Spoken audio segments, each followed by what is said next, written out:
야, 지금 와칭문법 120쪽이거든요. 똑딱님 교재를 보면 거기에 문법 교재가 있어요. 그래서 똑같은 거 찾아보면 종결표현 나와요.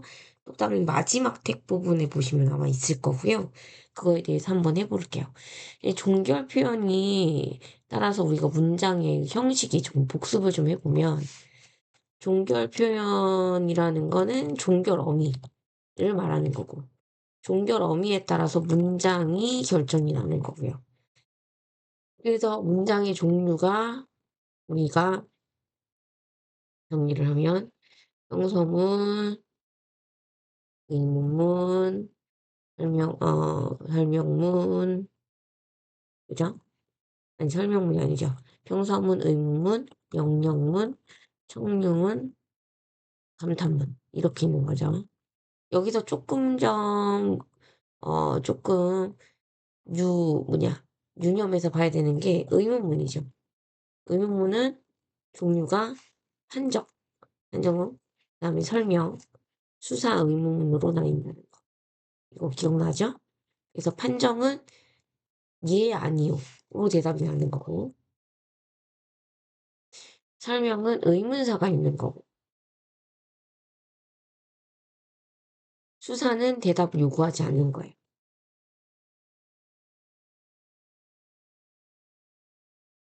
그죠? 이렇게. 그리고 명령문의 주어는 무조건 청자여야만 하고, 동사로만 실을 이런 얘기를 했고요. 평유문의 주어는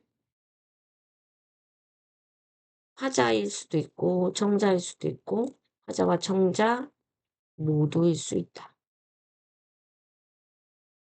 이거를 우리가 저번 시간에 했거든요. 이거를 가지고 풀면 돼요. 그래서 스탑 버튼 누르시고요. 이거를 가지고 문제를 좀 푸신 다음에 같이 수업 들으면 되는 거예요. 자, 그러면 볼게요. 하자가 청자의 상호적 발화 상황이라고 얘기했어요.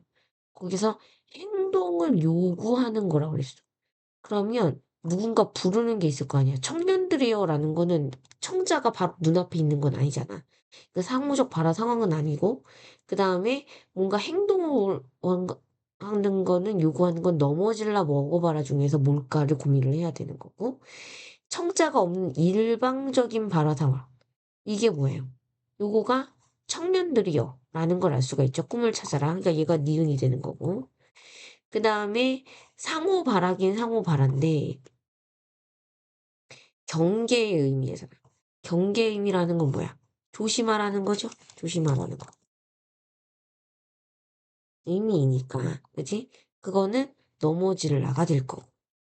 그러면 먹어봐라라는 게 행동을 요구하는 게 될 거고. 그래서 이렇게 순서대로 짝을 지으면 답은 뭐가 된다? 4번이 된다. 라는 사실을 알 수가 있어요. 문제가 크게 어렵진 않은 거였던 거고요. 145번을 보면 145번 화면을 좀 키우고 볼게요. 청유문은 뭐 있는데 결국 이거지. 화자만 행하려고 하는 행동을 찾으면 되는 거예요. 그죠? 자, 그럼 봅시다. 조용히 좀 하자. 이거 누구야? 청자가 조용히, 너네가 조용히 하고, 나는 조용히 하고 있으니까 너네가 조용히 해. 그럼 약을 먹는 건 누구야? 청자가 약을 먹는 거네. 영화를 어떻게 하지? 같이 보지. 그러니까 화자와 청자 모두지.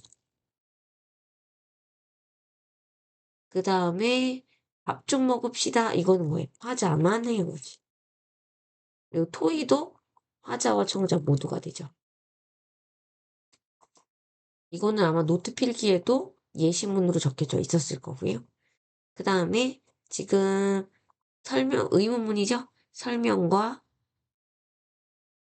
한정과 수사를 구분하는 문제. 이렇게 나와 있고. 밖에 비가 오니? 그러면 네, 비가 와요. 혹은 안 와요. 긍정 혹은 부정으로 대답을 해야 되니까 판정이고. 어디로 갈 거니? 어디라는 의문사가 있거든요. 그러니까 이게 설명이 될 거고. 못 풀겠니? 라는 거는 대답을 요구하지 않는 수사한 문문이다. 라는 걸 알 수가 있으니까 답은 몇 번이 되냐면 3번이 된다. 라는 사실을 알 수가 있네요. 여기서 세 문제 중에서 한 문제라도 좀 틀리면 좀 그거는 조금 아쉽다.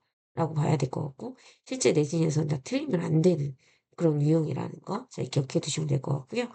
이제 높임 표현 풀기 전에요. 높임 표현의 어떤 문법 요소들을 좀 정리를 좀 해보고 문제풀이를 좀 한번 해볼게요.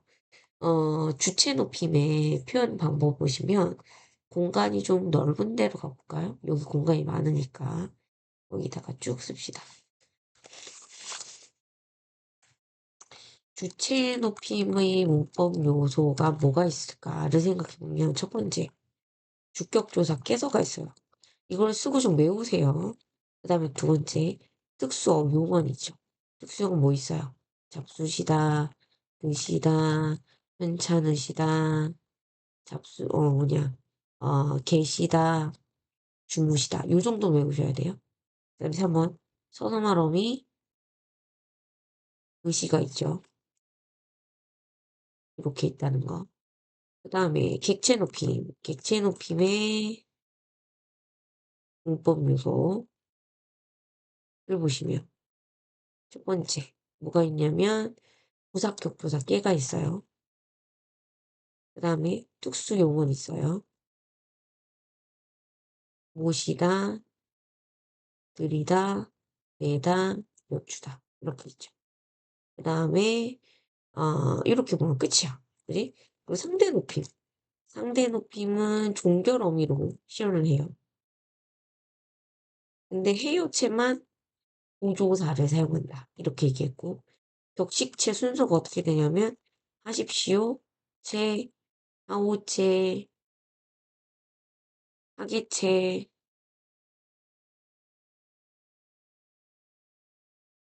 헤라체 순서가 이렇게 되죠. 어, 여기서 조금 종결음 외우면 좋은 게 하십시오체는 비읍니다로 끝나요. 갑니다. 갑니까? 이렇게. 가십시오. 십시오. 이렇게 끝나는 거. 하오체는 거의 다 뭐뭐 하오 하는데 조금 특이한 게 뭔가 있냐면 뭐뭐 구려. 이런 게 조금 특이하고요. 그 다음에 하계는 뭐뭐 하는가. 뭐뭐 하는가. 자네 집에 가는가. 자기 집에 가나. 그죠? 그리고 구먼. 요런 것들이 좀 특이했고요. 그리고 헤라는 너 어디 뭐 하냐? 뭐 하니? 이렇게 물어봐요. 뭐 하냐? 뭐 하니? 너 지금 숙제하냐? 숙제하니? 그 다음에 가렴나 이런 게 조금 있고요. 구나 이런 것. 종결음을 좀 외우셔야 돼요. 비격식체는 해유체랑 해체가 있죠. 요가 끝나면 되는 거죠. 그래서 요거를 딱 쓰고 딱 책상 덮고 5분 동안 외우신 다음에 문제를 푸셔야 돼요. 그래서 거기 몇 번부터 몇 번까지 144번부터 154번까지 문제를 일단 푸시고 설명을 들으셔야 돼요. 채점을 하면서. 그래야 공부가 되거든요. 그래서 여기까지는 스탑하고 문제를 한번 푸는 시간을 가져볼게요. 그러면 여기는 이렇게 됐고, 자, 이거를 계속 안 지우면서 가면서. 자, 다음은 적절하지 않은 걸 고르는 건데, 객체 높임이 아닌 걸 고르는 거죠. 그러면 배다, 들이다, 모시다, 깨 다 있단 말이야. 근데 편찮으셨다. 편찮으시다는 무슨 높임이에요? 여기. 그치? 주체 높임의 특수 용언이죠? 그 답은 5번. 이거 틀리면 조금 실망스럽다. 그치? 자, 그 다음에 여기 보면 존대를 했을 때는 플러스, 비존대는 마이너스. 이렇게 되는 거예요. 자, 그럼 위로 올라갈게요. 지금 여기서 그 문법 요소가 눈에 보이는 것들 있죠. 걔네들을 다 찾아야겠다 이 생각을 하셔야 돼. 그러면 높임의 문법 요소가 보이는 거 동그라미 하면 모시고랑 어요예요. 그럼 모시고는 무슨 높임이야? 그치? 객체 높임이야. 플러스. 어요는 무슨 체야? 해요체란 말이야. 해요체는 상대를 높이는 거야, 낮추는 거야? 상대를 높이는 거니까 플러스. 주체는 없잖아. 0이 가잖아. 그럼 주체는 마이너스. 이렇게 되는 거니까. 연결시키면 답 몇 번밖에 없어? 1번밖에 없어. 이렇게 되는 거죠. 그지? 자, 그 다음에 다음 문제를 보시면 보기 분석을 정확하게 하세요. 네모에 들어가야 되는 건 상대를 높이고 객체를 높이는 거야. 상대와 객체를.